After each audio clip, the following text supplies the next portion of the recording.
The soft-spoken and fearless Prime Minister of India, who once said, "Perhaps due to my being small in size and soft of tongue, people are apt to believe that I am not able to be very firm. Though not physically strong, I think I am internally not so weak." The man who promoted white and green revolution and defeated Pakistan in the war of 1965, occupying their land and dragging them back to Lahore, who never returned from a peace meeting in Tashkent. The wheel of this meeting, organized by UN on Russian soil, revolved around the spokes of 5 nations: India, China, Pakistan, Soviet Union and the United States of America. China was threatening to get into war if India gained the territories of Pakistan. On the other hand, Pakistan didn't want to give away Kashmir. Soviet Union wanted to be the master of Asia, and United States were worried about Indian nuclear program. Shastri ji was a man of peace, he stated. In our view, the only answer lies in peaceful coexistence. India has stood for the principle of coexistence and championed it all over the world. Peaceful coexistence is possible among nations no matter how deep the differences between them. He even gave away the land occupied by Indian army to Pakistan, thus paving a path of peace among the ugly bushes of war. With the declaration signed, Pakistan not only regained its land back but also aid from US and a good image in front of Security Council. Soviet Union were happy about increasing their influence in Asia, but USA was worried about Indian nuclear program. US always had a definite agenda to eliminate nuclear threats from developing countries.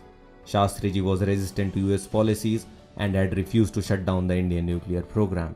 CIA are believed to have killed several nuclear scientists in more recent time, and Shastri ji being in USSR provided a unique opportunity. CIA and ISI could have easily used a Russian double agent to do the dirty job. Shastri ji was supposed to leave for Kabul early next morning, hence giving them a very small window for his assassination. But they were successful in doing so with the help of waiter who was present at Tashkent summit. Although KGB arrested all the waiters linked to the food preparation for the delegates, but CIA intervened and got them released in order to kill any needle of suspicion. The facts laid straight that no postmortem was conducted on Shastri ji's body and still blue and cut marks were found in his abdomen region. This was indicative that his stomach was flushed out, and even his family members alleged a foul play in his death. Politics in India was rising to a new era, with slogans chanting for Indira Gandhi to be the successive Prime Minister, and this left no space for any investigation of Shastri ji's death in India as well. All his belongings came back except his thermos flask from which he drank milk and his red diary in which he used to write his daily workings. Just 2 weeks later, on January 24, and the very day Indira Gandhi was sworn in as Prime Minister of India, Dr. Homi Bhabha was killed while on a trip to Europe. India's impressively large-looking nuclear establishment was suddenly left without any plan or policy to give it direction. The involvement of Indian government in this conspiracy could only be cleared in 1977, when 2 witnesses to the tale were washed from the face of earth, and that too on Indian soil. One was r.n.chugh, who was travelling to Delhi by road to testify before the parliamentary committee and was hit by a truck and died. The second was Ramnath, his personal servant, who came to Delhi and visited Shastri ji's family and was hit by a moving vehicle. His legs crushed and he lost his memory.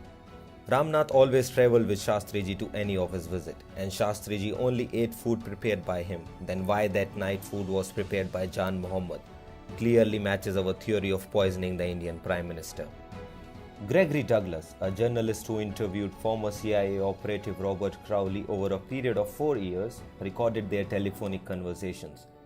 And one of them stated that CIA nailed both Shastri and Homi Bhabha as India was too close to developing a nuclear bomb and they could have nuked Pakistan or even Los Angeles. Anuj Dhar filed an RTI requesting cause of death to be made public. MEA refused to release any information, pleading that doing so would harm foreign relations, create disruptions in the country and cause a breach of parliamentary privilege. It clearly shows the involvement of Indian government, and a lot is being done to keep this conspiracy folded in files.